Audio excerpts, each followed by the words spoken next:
Muy buenas noches, ¿cómo están todos? Les mando un gran saludo desde la ciudad de Guadalajara para un programa más de charlas de terapia sistémica. Yo soy Emanuel Garibay y como en otras ocasiones me encuentro con el doctor Mauricio Leija. Mauricio, ¿cómo estás? Hola, bien, Emanuel. ¿Qué tal?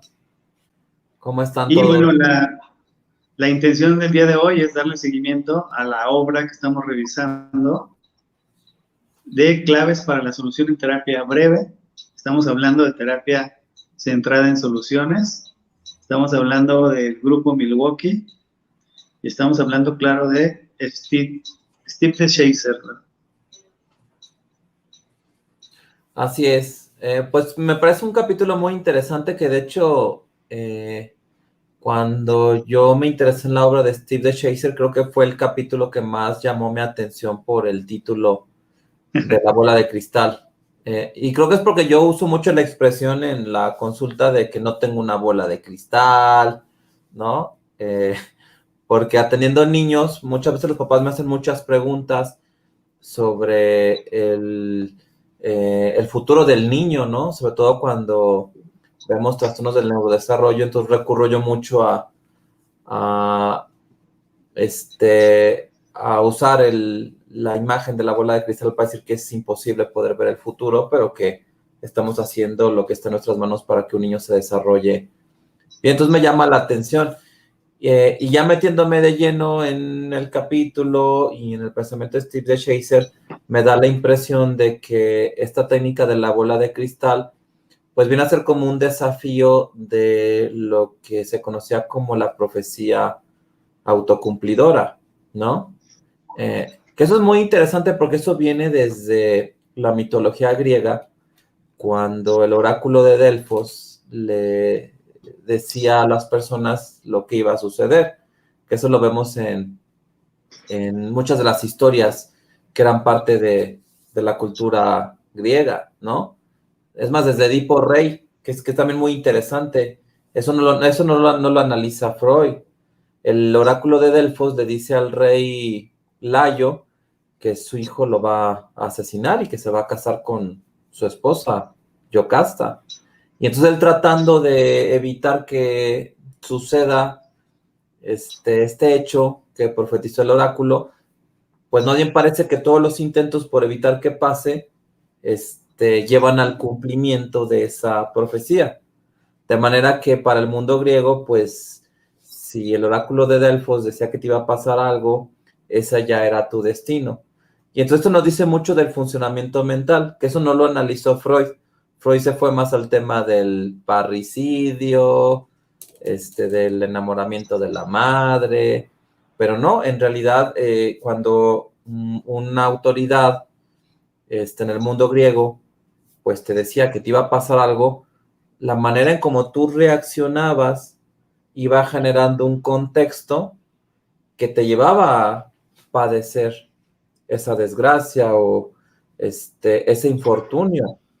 Y creo que lo que logra Steve DeShazer, al principio apoyándose mucho en la influencia de la hipnosis ericksoniana, es poder romper eso, poder generar en la mente una imagen distinta de esa lectura del oráculo que todos tenemos en nuestra mente, ¿no? Creo que todos hemos sido como víctimas del oráculo de Delfos y el terapeuta tiene que rompernos eso para poder quedar libres de la tragedia. ¿Cómo ves? Muy bien. Me parece muy interesante, ¿sabes? Me recordó una historia de Jodorowsky, que cierto día se le presentó a una persona para que la ayudara. Eh, lo que había pasado con esta persona es que había ido con una adivinadora, Ajá. una persona que predecía el futuro, y la adivinadora le dijo que lo que le iba a pasar era que alguien muy cercana a ella se iba a morir y que ella iba a perder mucho dinero. Ok. Entonces lo que hizo Jodorowsky para ayudarle a cumplir ese oráculo, mató una mosca, es decir, alguien cercano se iba a morir. Entonces mató una mosca, ya se había cumplido lo primero. Y después, un billete de 20 pesos le puso varios ceros. Y entonces perdió mucho dinero, sí, lo rompió y lo tiró a la basura. Un billete de 20 pesos con muchos ceros. Y se cumplió el oráculo y pudo liberarse de ese estrés. Qué O de ese interesante, plan, ¿no? Sí. Ajá. Es que fíjate que realmente reflexionando sobre esta técnica y esta manera de trabajar con los pacientes, uno sí alcanza a comprender que a lo largo de la historia de la humanidad, muchos grandes sabios, vamos a mencionarlo así, han utilizado esto de manera intuitiva para poder romper esos destinos o esos vaticinios funestos que tiene nuestra propia mente, ¿no? Y que han echado mano de diferentes estrategias, ¿no? En realidad, Steve de Shakespeare parte de la terapia de Erickson con un peso muy fuerte en la hipnosis, pero después él reconoce que no forzosamente tiene que haber un trance hipnótico para poder lograr la técnica, sino que lo más importante es que se logre romper esa pauta mental que te lleva al cumplimiento de una profecía que es negativa para tu vida. Y él nos ayuda a comprender que podemos trabajar por construir expectativas positivas que puedan representar una autoprofecía de autocumplimiento, pero positiva. Exacto, sí. Sí, porque creo que los terapeutas, sobre todo cuando no tienen la influencia de Erickson o de Steve de Shazer, pues se quedan más con el concepto de profecía autocumplidora en lo negativo y ya, pero eso también es algo que podemos movilizar a favor del paciente, es decir, que el paciente construya una profecía autocumplidora que le lleve a resolver su problema. Así es. Pues mira, yo veo este capítulo en dos partes. La primera es, de Shazer nos sigue hablando de sus principales influencias, en este caso la influencia de la hipnosis y de cómo la hipnosis representa una fuente de inspiración para el modelo centrado en soluciones. Y la otra se centra en describir la técnica y ejemplificarla con unas viñetas muy interesantes de casos en donde utilizó esa técnica de la bola de cristal. Que fíjate que eso es, ese apartado de las viñetas me resultó muy interesante porque ahí nos muestra que no importa mucho como la índole del problema, porque mencionan un caso que casi uno diría que es como para ser abordado por un terapeuta sexual. Y creo que a veces los psicoterapeutas se van muy por el lado de, ¿qué tipo de problema es? Es un problema que entra dentro de este tipo de problemas, entonces lo tiene que ver tal o cual terapeuta, ¿no? Y no se considera que un terapeuta sistémico maneja una epistemología a través de la cual se pueden tratar múltiples y variados problemas, porque la solución ya viene en el cliente y tú la vas a movilizar. No es de que, es que como yo soy un terapeuta sexual, entonces yo soy experto en sexualidad humana, yo tengo la solución para ese paciente. Entonces el paradigma es muy diferente, pero creo que en la psicología, o en general en la psicoterapia, sí predomina mucho esta idea de que, ¿tú eres experto en qué? En trastornos alimentarios, en problemas sexuales, ¿no? En problemas de sueño. ¿O tú cómo lo has visto? Porque aquí desafía eso. Sí, precisamente. También yo estuve reflexionando sobre eso. Ajá.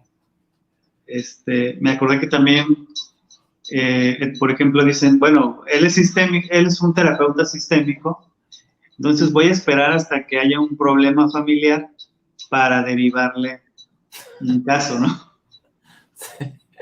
Sí, he escuchado a terapeutas decir que solamente derivan los, por ejemplo, casos, no sé, trastornos de personalidad en adultos a terapeutas familiares cuando ven que hay un problema en la familia.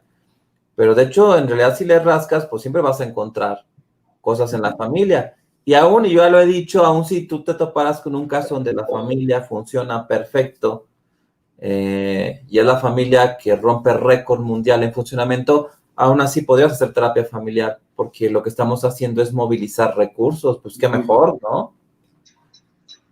Sí, Steve Scher se lo menciona ahí como la familia puede representar el problema, pero sobre todo también puede representar parte de la solución. Bueno, Minucci lo dice en una frase que a mí me gusta mucho y no la oigo citar, que dice que la familia es lo mejor y lo peor que tenemos los seres humanos. O sea, habla de esa polaridad que tiene la familia, ¿no? Boris Cyrulnik, él dice que hay familias que funcionan como campos de exterminio. Incluso el mismo Minucci, en el arte de la terapia familiar, le dice a una alumna que hay familias asesinas. Entonces sí podemos pensar en las familias como sistemas que incluso pueden poner en peligro la vida de un niño y que hasta debe de intervenir el Estado para salvaguardar la vida de una criaturita, ¿no? Y que aquí el problema es que los que trabajamos en el campo de la salud mental siempre veamos como lo negativo, lo patológico, lo enfermizo que tienen los sistemas y tenemos una incapacidad por tradición de poder ver recursos. Creo que eso es también como un reto que enfrentan los terapeutas. No tenemos el ojo entrenado para ver recursos, para ver la solución que trae el paciente. Y cuando creemos que hay una solución, creemos que la solución la tenemos nosotros. Y no, creo que un terapeuta que es hábil en aplicar el modelo podría sentirse confiado ante múltiples y variados problemas, ¿no? Porque creo que a muchos psicólogos les pasa que se sienten inseguros cuando les llega un problema, por ejemplo, sexual, ¿no? O en general de pareja o de celotipia, como un caso ahí, de celos. Y no, aquí vemos en estas viñetas que el terapeuta o los terapeutas estaban confiados porque se apegaban a su epistemología. Sí, vimos un caso leímos un caso de crisis de pánico. Ah, sí. Leímos un caso de que estás mencionando de problemas de erección. Ajá. Y hubo otro caso de problemas de pareja. Sí, de celotipia, una mujer muy celosa. Sí. Ajá, sí, muy interesante. Por aquí Yo hay creo que un comentario que dice que somos muy inteligentes. Bueno, pues le hacemos la lucha. pues gracias, lo tomaremos como un elogio. Sí, muchas gracias. Gracias. Ito Iena, Uju. Mira, yo creo que esta obra de Shazer es muy rica, sobre todo porque tiene muchas viñetas de caso. Ajá. Sí, hay muchos ejemplos y creo que eso hace muy interesante el libro. Exacto, sí. Mira, Darkis Cristina Núñez. Buenas noches. No se puede separar el individuo del entorno o el contexto, más allá de que la solución esté en los individuos, como dice el doctor Mauricio, cada individuo es parte de un todo. Muy bien, gracias por sus comentarios.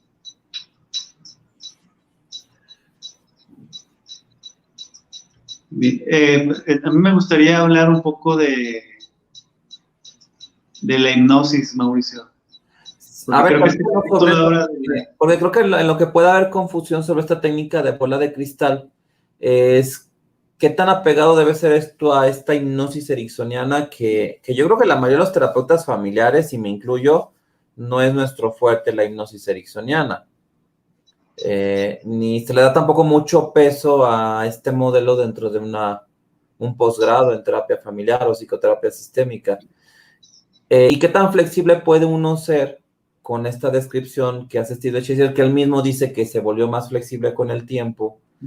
¿Qué tanta importancia darle al concepto, no? Es que yo me quedaría más con que el terapeuta sepa que puede cambiar la visión que tiene la mente sobre un hecho futuro y ya con eso va rompiendo cosas. Pero a ver, platícanos sobre esto de la hipnosis, Emanuel. Yo te quisiera platicar acerca de lo que yo percibo en la comunidad de psicólogos. A ver. Que la hipnosis no es una técnica muy popular entre los psicólogos. Y creo que la razón es histórica, porque creo que Freud utilizó la hipnosis por un tiempo y después mencionó que la hipnosis no servía. No servía porque no le brindaba los resultados que él estaba esperando de la hipnosis. Y entonces pudiéramos pensar que Freud desterró la hipnosis del campo de la psicología y por mucho tiempo estuvo escondida o estuvo practicándose al margen de la psicología. De hecho, inicialmente Freud se la robó la técnica a médicos de otras especialidades como Jean-Martin Charcot, el neurólogo con el que él estudió en la Salpêtrière y que él utilizaba la neurosis con pacientes histéricas, ¿no? Y que al principio generó mucho entusiasmo y creo que los médicos de aquella época, que estamos hablando de la segunda mitad del siglo XIX, tenían un poder de sugestión muy fuerte con sus pacientes y los pacientes también eran muy sugestionables, si es que podemos usar ese término. Y entonces el médico tenía un poder con lo que decía, con lo que hacía, que no tiene hoy. Y creo que con eso compensaban a lo mejor la falta de recursos que tenemos hoy y que ahora nos han hecho ir perdiendo ese poder de sugestión que tenían los médicos de hace un siglo o de hace siglo y medio o de más tiempo atrás, ¿no? Entonces, creo que al menos gran parte del siglo XX, todo lo que era sugestión, hipnosis, como que fue quedando casi como en el esoterismo, ¿no? Sí. Y se tuvo más fe en la ciencia, en lo racional, y creo que Erickson lo rescata. Eso, le da como que sienta las bases que van formando como un pilar dentro de la psicoterapia sistémica. Sí, yo creo que Erickson la trajo de vuelta. Sí, Freud la desterró. Erickson la trae de vuelta, la revive, pero creo que no tuvo un alcance tan amplio Erickson y se quedó como una figura sí importante, pero para un sector solamente del campo de la salud mental, que es el enfoque sistémico o algunos enfoques sistémicos, específicamente los enfoques de terapia breve. Ajá. Pero ¿qué tan necesaria es la hipnosis en esta técnica, Emanuel? ¿O tú cómo la utilizas? Yo como entiendo la técnica de la bola de cristal, yo entiendo que es la técnica madre que deriva a las técnicas de proyección a futuro. Ajá. Específicamente a una técnica que se volvió emblemática en el modelo central de soluciones, que es la técnica de la pregunta por el milagro. La técnica de la pregunta por el milagro tiene la misma estructura que esta técnica de la bola de cristal. La diferencia podría decirse que es que una es con trance y una es sin trance. Ah, ok. Uh-huh. La evolución que nos platica en este capítulo de Shazer es de una técnica que se utiliza con un trance formal a una técnica que se utiliza mediante la conversación, pero que aún sin trance, de Shazer explica que las técnicas de proyección a futuro son técnicas que tienen un carácter hipnótico. Uh-huh. Sí, tienen ese poder de generar expectativas positivas en los clientes, al igual que si estuvieran en un trance o por medio de sugestiones hipnóticas muy formales. Que yo creo que la mayoría de los terapeutas, sobre todo en las primeras sesiones, si es que le vamos a dar peso a este concepto de Václavic del periodo de gracia del terapeuta, tienen ese poder hipnótico y no lo saben. De hecho, yo siempre he comentado que los terapeutas tienen más poder del que reconocen o del que están dispuestos a aceptar que poseen. Sí, exacto. No es raro que una obra posterior de Shazer se llame En un origen las palabras tienen magia, que parafrasea Ajá. esa frase de un discurso de Freud, en donde dice, en un origen las palabras eran magia, un poco refiriéndose a lo que para los antiguos representaban las palabras, ¿no? Y el Exacto. poder que tenían. Y de Shazer lo parafrasea y le agrega, en un origen las palabras eran magia, pero no han dejado de tener magia, no han dejado de contar con ese poder. Y hoy lo vemos en las conversaciones que tenemos con nuestros clientes. Uh-huh. Porque lo que nos está diciendo de Shazer es que en la conversación terapéutica mágicamente se construyen cosas, ¿no? Uh-huh.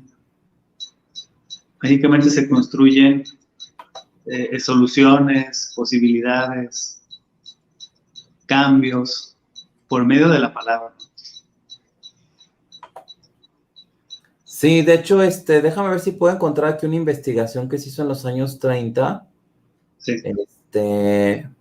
A ver si la tengo aquí para mostrar ese poder de las palabras que sí se pudo llevar a la investigación, que es algo muy, muy interesante. Octavio Paz hablaba de las palabras como creadoras de realidad. Y sí, el mismo Freud reconocía que pues en la magia las palabras son de vital importancia. A ver, déjame ver si puedo encontrar aquí eso. Mientras, si quieres, voy mencionando los 4 pasos de los que se compone la técnica de la bola de cristal. Ok, mientras yo busco ese material para compartirlo. La técnica de la bola de cristal es inicialmente con trance, pero después nos explica de Shazer que se puede hacer sin trance hipnótico mediante una conversación terapéutica. Uh-huh. El primer paso es llevar a que el cliente recuerde un suceso agradable, que lleve a su mente un recuerdo agradable, un suceso agradable, que haya experimentado y que lo describa. De Shazer menciona que este paso ayuda al cliente a que pueda entrenarse para describir recuerdos o situaciones mentales o elementos mentales. El segundo paso es evocar un éxito pasado o una situación en donde el cliente haya sido exitoso. Entonces lo trae a su mente y lo describe también de forma detallada. Ujú. El tercer paso es la proyección al futuro. Hasta este momento lo que estamos haciendo, o lo que estuvimos haciendo, es llevando al cliente a recordar.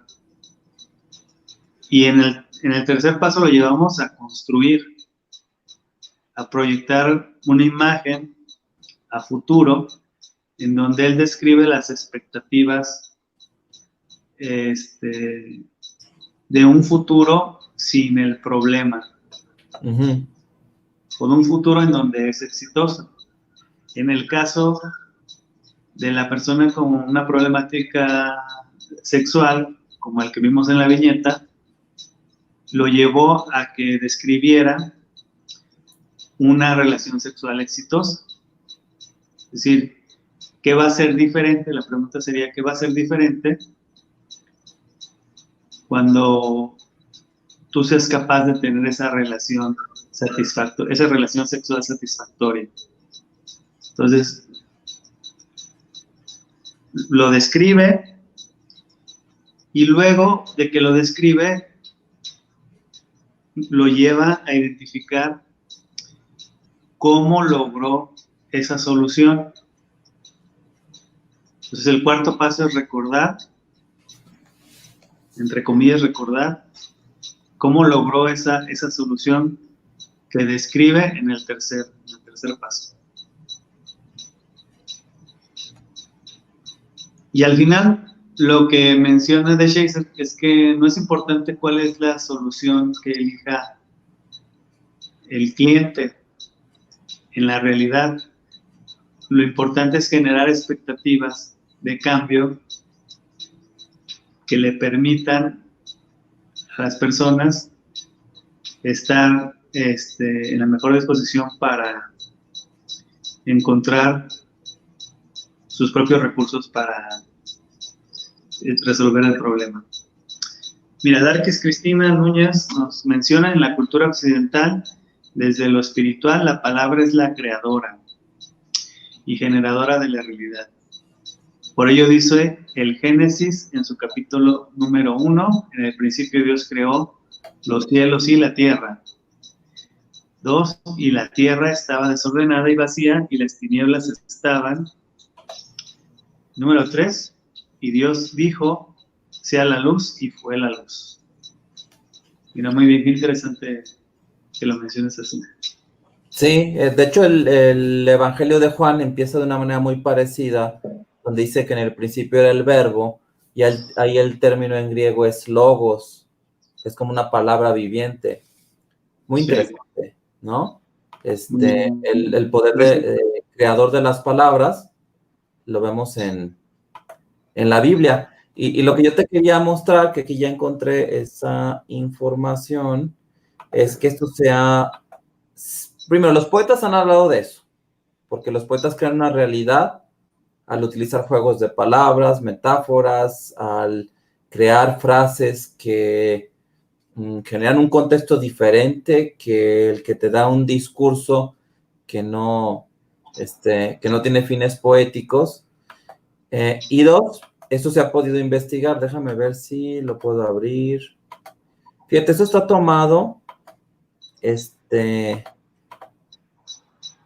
del Arco y la Lira de Octavio Paz, que es un ensayo donde habla sobre el lenguaje. Dice, el hombre es hombre gracias al lenguaje. El hombre es un ser que se ha creado a sí mismo al crear un lenguaje. Por la palabra, el hombre es una metáfora de sí mismo. Entonces, ¿qué palabras tienes tú en tu mente? Sobre todo palabras que a ti te describen, y que te dan una identidad y que te van permitiendo tener una narrativa. Por eso es que también otro escritor, Gabriel García Márquez, él decía que la vida no es lo que uno vivió, sino la vida que uno recuerda, pero cómo la recuerdas para contarla, que eso es muy interesante. Y mira, esta es la investigación que te quería mostrar. Sí. Es una investigación que hizo Carl Mitchell en la década del 30, o sea, digamos, eso tiene casi 90 años. Y él le hizo un experimento muy interesante porque él tomó dos grupos de personas a cada grupo de personas lo encerró en una habitación y a estos grupos de personas les mostraba una figura ambigua, que era la misma figura mostrada a ambos grupos que no tenían contacto entre sí. Y esta figura ambigua es la que está mostrada en las figuras centrales, que aquí voy a amplificar un poquito el primer ejemplo de esta investigación. La figura que se ve al centro, que es una figura pues totalmente ambigua, Carl Michel le decía a un grupo que eran unas cortinas en una ventana, y después de retirar la imagen de la vista de los participantes, les pedía que ellos dibujaran la imagen con la mayor fidelidad posible al modelo original, y la gente aseguraba que su dibujo era una copia o una réplica fiel de la figura original, pero Carl Michel ahí comprobó que cuando se les dijo que eran cortinas en una ventana, los participantes dibujaron algo más parecido a unas cortinas. En cambio, en el otro grupo, que no tenía contacto con el primero, se les dijo que la figura era un diamante en un rectángulo, y entonces cuando se les retira de la vista la figura original y se les pide que la vuelvan a dibujar, que la recuerden, ahí se da cuenta de que el recuerdo fue afectado por la palabra, porque este grupo dibujó algo más parecido a un diamante en un rectángulo. Igual, un ejemplo de aquí de los que están en medio, la figura ambigua es la que está en el centro. A un grupo le dijo que era un timón de un barco. Cuando lo retiró de su vista, les pidió que lo dibujaran, y las personas dibujaron algo más parecido al timón de un barco, pero ellos aseguraban que era una copia fiel del modelo original. Y también el otro grupo, que no estaba en contacto con el primero, se les dijo que era un sol, y al pedir que lo dibujaran, pues dibujaron algo más parecido a un sol, y ellos creían que su dibujo era una copia fiel del modelo original. Entonces, eso fue lo que él concluyó. Fíjate, fue de 1932.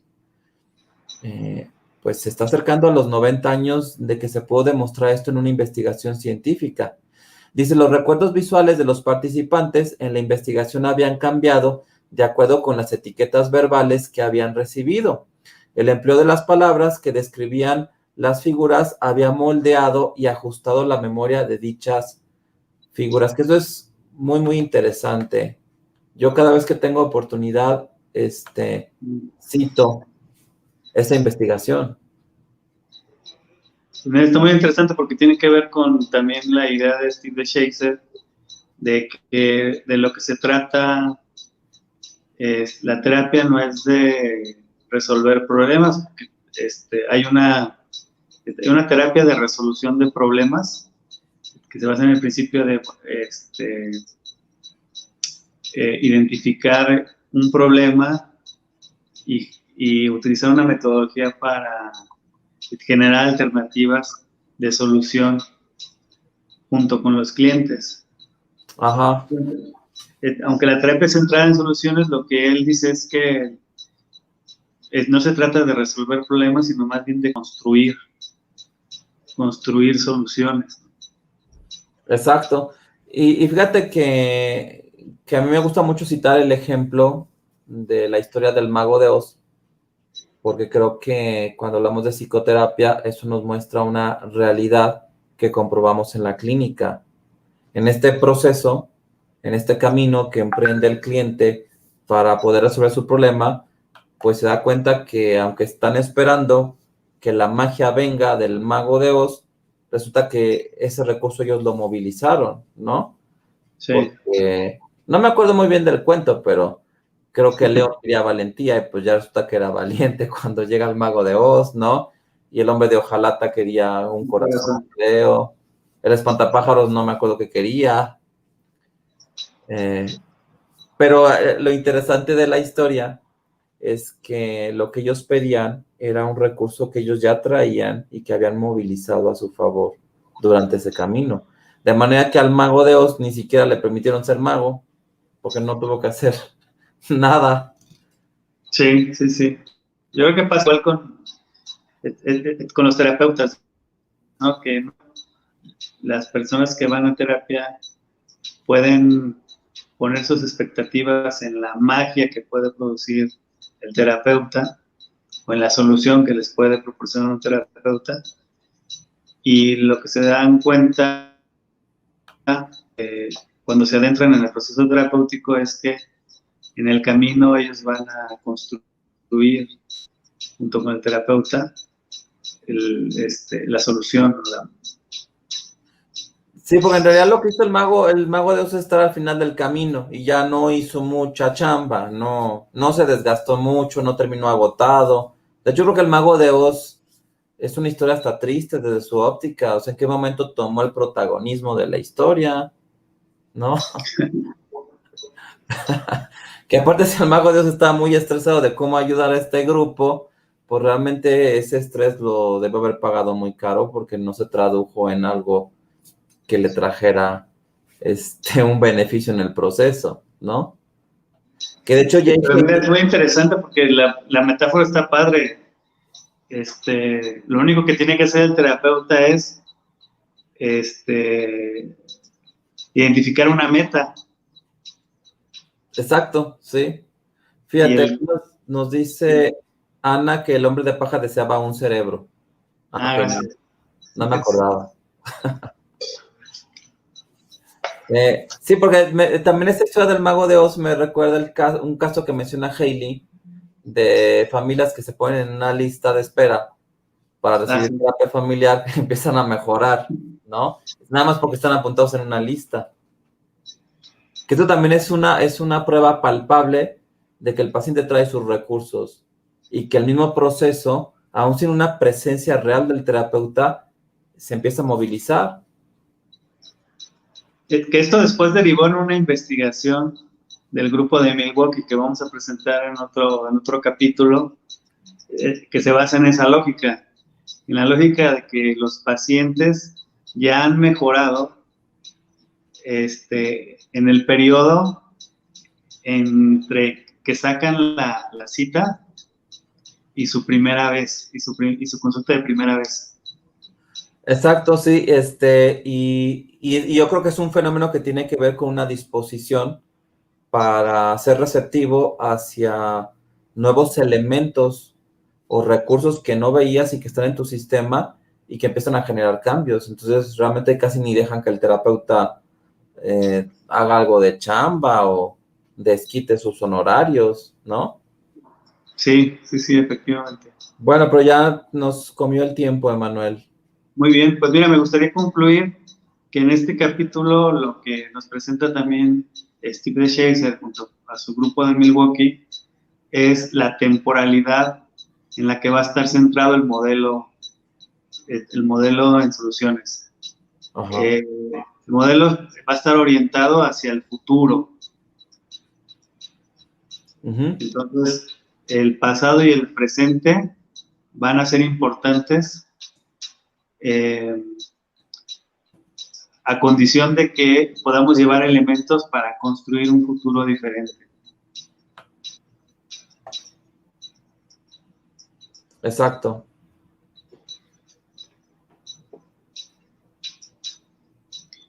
Ana nos dice, al ir narrando sus historias, van usando palabras cargadas de emociones nuevas y muchas veces sanadoras.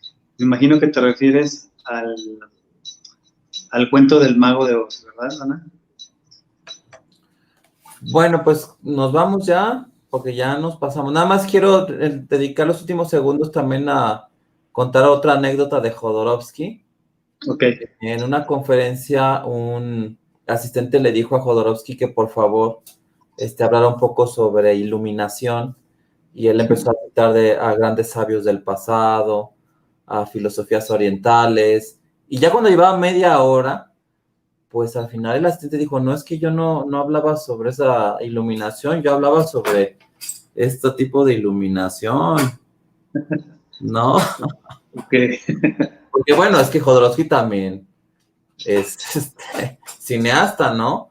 Entonces lo que quería él un consejo de iluminación. Sí, que le enseñara un poco sobre iluminación y el señor se fue por otro lado, ¿no? Sí. Entonces hay que saber plantear bien las preguntas para que no vaya a haber errores en el proceso de terapia. Que bueno, es otro tema, ese tema de hacer buenas preguntas. Pero es un tema que después aborda Steve DeShazer también en ese libro de En un origen las palabras eran magia, digo, a mí me parece una gran obra esa de un origen donde las palabras eran magia, porque habla del agujero que tienen las palabras. Y analiza también la obra de Lacan acerca del agujero, o de los hoyos que tienen las palabras, que se ha llamado el agujero o el hoyo de Lacan. Ok, creo que por ahí tengo ese libro un poco empolvado, ¿eh? Voy a ver si le doy una sacudidita y vamos revisando algunas cosas. Bueno, pero ya nos vamos. Probablemente sea de los libros que después el público vote por ellos Sí, para revisarlos, ¿no? perfecto. Bueno, yo me quedo aquí con mis técnicas de iluminación. Muy bien, pues que pasen buenas noches todos. Bueno, cuídense mucho y nos vemos el siguiente miércoles. Bye. Bye.